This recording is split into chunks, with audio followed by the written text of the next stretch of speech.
Hello students, आज class को continue करते हैं। एचसीएफ टॉपिक चल रहा था हमारा, उसी को आगे कंटिन्यू करते हैं। अभी तक जो क्वेश्चन थे बहुत बेसिक से थे, अब थोड़ा सा लेवल ऊपर उठाया है, तो उन सवालों को एचसीएफ से सॉल्व करते हैं। क्वेश्चन वाइज आपको सारा ये चैप्टर समझ में आ जाएगा। क्वेश्चन मैंने आपके लिए लिख रखे हैं। एचसीएफ होता क्या है?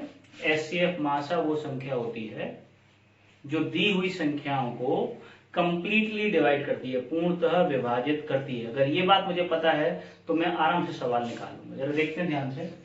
क्वेश्चन है, एक फल विक्रेता के पास 85 आम हैं और 119 सेब हैं। तो आम है उसके पास 85 और सेब है उसके पास 119।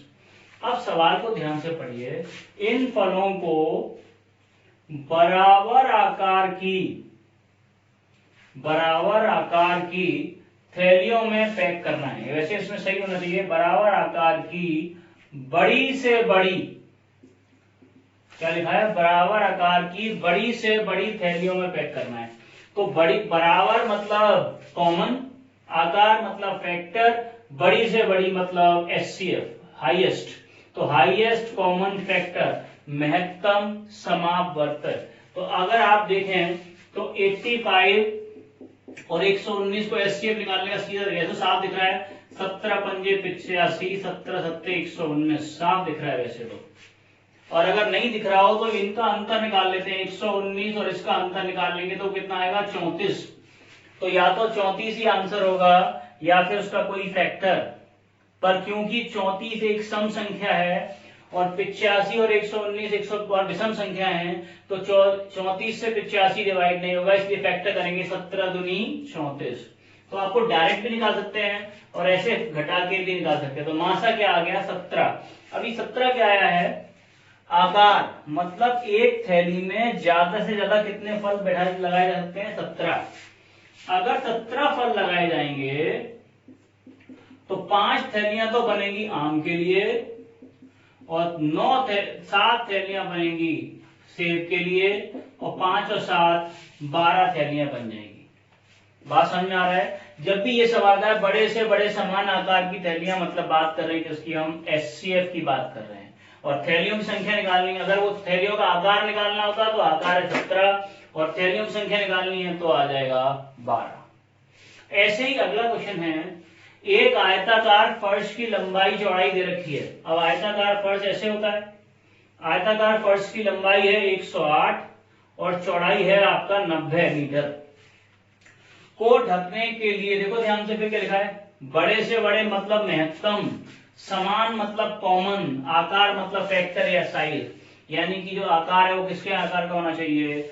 एचसीएफ मासा के आकार का होना चाहिए। और फिर क्या लिखा है? वर्गाकार। क्या लिखा है? वर्गाकार का मतलब होता है जिसकी लंबाई और चौड़ाई बराबर। अब देखिए ध्यान से मेरी बात सुनिए, मैं आपको इसका एग्जांपल यहां पे देता हूं, प्लीज सुनिए। मान लीजिए एक छोटा सा टुकड़ा है कोई, इसकी लंबाई तो 6 फुट है और चौड़ाई 4 फुट है और इसमें टाइल लगाने बड़े से बड़े। और कैसे टाइल लगाने? स्क्वायर, वर्गाकार। तो टाइल आपको दिखाऊं तो कैसे लगेंगे? ऐसे लगेंगे, 2x2 के टाइल लगेंगे ऐसे। तो यहां 2 दूनी 4 हो जाएगा, यहां 2 2 4 और 2 6 हो जाएगा। तो जो टाइल है वो ये है। तो टाइल का साइज क्या आया? 2x2, लंबाई गुणा चौड़ाई। और टाइल कितने आ गए? 6। 1 2 3 4 5 6। तो क्या सीखने को मिला? सीखने को मिला टाइलों की संख्या बराबर बड़ा क्षेत्रफल बटे छोटा क्षेत्रफल, बड़ा क्षेत्रफल बटे छोटा क्षेत्रफल। करेक्ट है क्या? बोलिए। अब देखिए ध्यान से, बड़ा क्षेत्रफल मैंने देखा, बड़ा क्षेत्रफल क्या था? लंबाई गुणा चौड़ाई, 4 गुणा 6। छोटा क्षेत्रफल क्या था? 2x2, 2x2। आगे टाइल 2 दूनी 4, 2 3 6, आगे टाइल 6। तो यहां पर भी आपको जो टाइल लगाने हैं वो किसके बराबर निकले? बड़े से बड़े, यानी कि मासा। तो पहले आप 90 और 108 का मासा ले लो, इन दोनों का अंतर ले लो 18। 18 पंजे 90, 18 6 108, मासा आ गया 18। तो जो टाइल है, टाइल का साइज आ गया 18x18। और मैंने अभी आपको क्या सिखाया, टाइलों की संख्या निकालनी है। तो टाइलों की संख्या निकालने के लिए क्या निकालेंगे, बड़ा क्षेत्रफल बटे छोटा क्षेत्रफल। तो बड़ा क्षेत्रफल कितने बाई कितने का है, 90 बाई 108 का, और छोटा क्षेत्रफल क्या है, 18 बाई 18 का। 18 पंजे 90, 18 छिंग 108, 6 पंजे 30। कितने टाइल चाहिए, 30 टाइल चाहिए। करेक्ट है क्या, कितने टाइल चाहिए, 30 टाइल चाहिए। करेक्ट। अब देखिए ये दोनों टाइप क्वेश्चन हो गए आपके। अब थर्ड क्वेश्चन पे चलते हैं आपका। वो क्वेश्चन क्या है, प्लीज देखिए ध्यान से। वो क्वेश्चन है, दो संख्याओं का मासा 6 और योग 90 है। प्लीज सुनिए, इसको सीखने से पहले ध्यान से देखिए। मैंने माना अपने मन से कोई भी दो संख्याएं मान ली, एक 10 और एक 15, 10 और एक 15। तो इनका मासा क्या दिख रहा है आपको, 5, 5 दूनी 10, 5 तिया 15। तो क्या सीखने को मिला कि हर संख्या में मासा होता है। जब भी ऐसा सवाल हो कि दो संख्याओं का मासा दिया हुआ है, तो हमारी संख्या कैसी होंगी, मासा x और मासा y। जब भी इस तरह का सवाल होगा, दो संख्याओं का मासा, तीन संख्याओं का मासा, तो हम सवाल में मासा के साथ शामिल करेंगे। तो हम जब भी संख्या मासा दिया होता है तो संख्या मानते हैं मासा x और मासा y। ये बात क्लियर हो गई, बोलिए। अब सुनिए, दो संख्याओं का मासा 6 है, तो मेरी संख्या क्या क्या हो गई, एक 6x हो गई और एक 6y हो गई। मासा x मासा y, दो संख्याओं का मासा 6 है, योग उनका 90 है और उनका जोड़ क्या है, वो 90 है। मासा 6 है और योग 90 है। क्लियर हो गया। अब निकाल लेंगे, 6 कॉमन ले लूं, x प्लस वाई बराबर 90, ये से काट देंगे आप, 15 छिक 90। दो संख्याओं का मास का जोड़ कितना है, 15। तो क्या हो सकती है, 1 और 14, 2 13, 3 12, 4 11, 5 10, 6 9, 7 8। ये संख्या हो सकती है।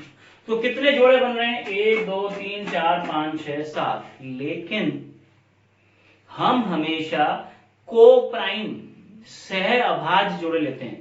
को प्राइम कौन सी संख्या होती है, वो संख्याएं जिनमें कुछ कॉमन नहीं होता।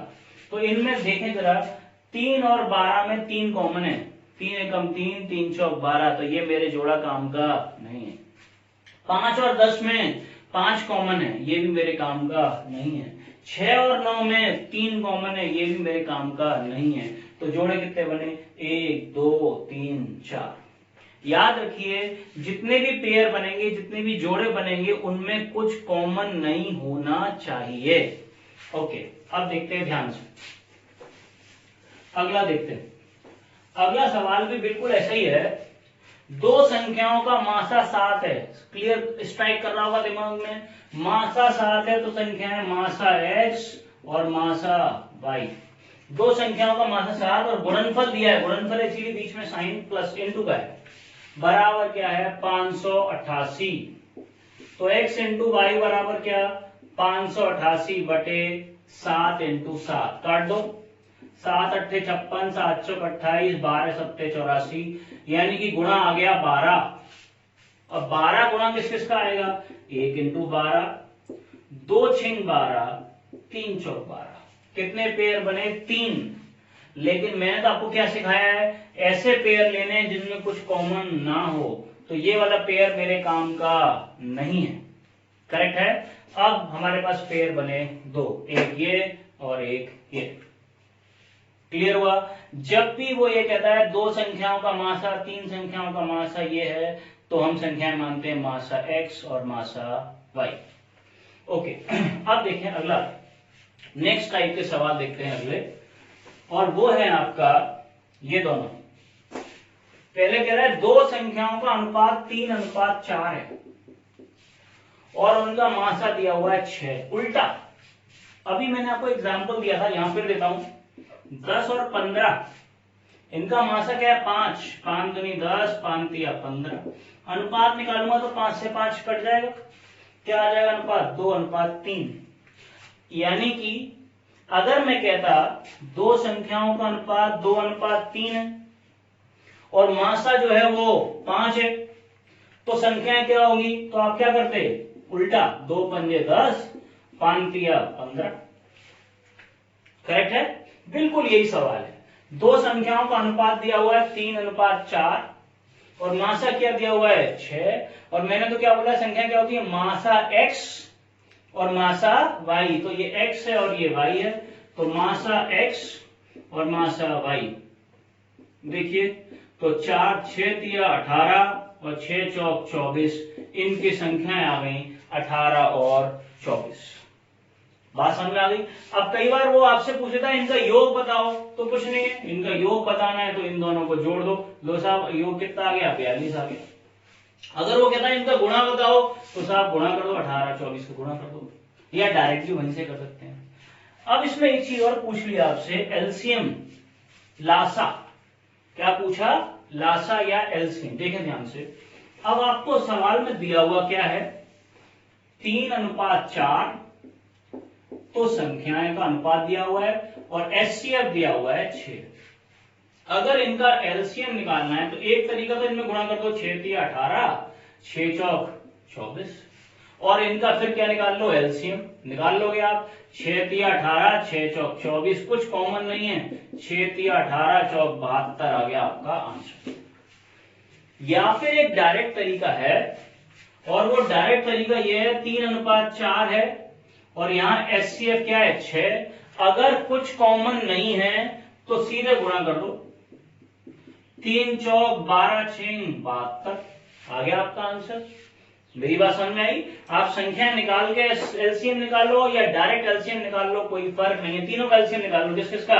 3 का, 4 का, 6 का, तीनों 4 का तो निकाल ही लोगे। जो एलसीएम 3 और 4 का आएगा, एलसीएम 3 और 4 का, उसमें 6 का गुणा कर दोगे आप। क्लियर हुआ? अब देखो ध्यान से, बिल्कुल सेम क्वेश्चन है अगला वाला। अगला सवाल में सिर्फ क्या है? 3 संख्याएं दे रखी हैं। कह रहा है 3 संख्याओं का मासा 8 है, एचसीएफ क्या दिया हुआ है? 8, और तीनों का अनुपात क्या दिया हुआ है? 3:4:6। तीनों संख्याओं का अनुपात क्या दिया हुआ है? 3:4:6। अगर संख्या निकालनी हो तो सीधे गुणा कर देंगे, 8 तिया 24, 8 चौक 32, 8 6 48, आ गई आपकी संख्या। एलसीएम निकालना है तो दो तरीके, एक तरीका ये वाला है कि आप इनका 24, 32 और 48 का एलसीएम निकाल लो। निकाल लोगे कि नहीं? कैसे करोगे? वही तरीका, पहले 8 से भाग कर दो, 8 तिया 24, 8 चौक 32, 8 6 48, फिर 2 से कर दो, 2 1 3, 2 दूनी 4, 2 तिया 6, फिर 3 से कर दो, 3 एकम 3, 2 और 3 एकम 3। अब कुछ कॉमन नहीं है, 8 दूनी 16 तिया 48 दूनी 96, 48 दूनी 96, इनका एलसीएम आ गया 96, और वो दिख भी रहा है, 24 चौक 96, 32 तिया 96, 48 दूनी 96। लेकिन इतनी मेहनत नहीं करनी है, डायरेक्ट निकालो। डायरेक्ट कैसे निकालेंगे? आपको अगर एलसीएम निकालना है तो आप इन तीनों का एलसीएम निकाल लो, और इन तीनों का एलसीएम तो आपको साफ दिख रहा है, 12 ही है। बोलिए, 3 4 और 6 का एलसीएम क्या है? 12। इसमें उठा के इसका गुणा कर दो, 12 8 96, ये हो गया। करेक्ट है क्या? अगर देखते हैं हम कि ये जो संख्याएं हैं जिनको हमें निकालना है इसमें, इसके लिए सीधे सीधे संख्याओं का रेशियो और इसके बाद इनका जो कॉमन फैक्टर है वो, उससे आप मल्टीप्लाई कर देंगे। अगर डायरेक्ट मल्टीप्लाई करेंगे तो संख्या आ जाएंगी, और अगर आपको इसमें एलसीएम निकालना है तो संख्या औसत जो अनुपात दिया हुआ है उनका एलसीएम निकालिए, एलसीएम निकालने के बाद उसका गुणा कर दीजिए। अब अगली क्लास में हम आपसे फिर मुलाकात करेंगे, उस क्वेश्चन में इसके आगे के सवाल हम आपको करेंगे। यहां तक कोई डाउट है तो प्लीज मुझे लिखिएगा, और हाँ, अगर आपको अच्छा लगा हो तो लाइक जरूर करिएगा। Thank you very much.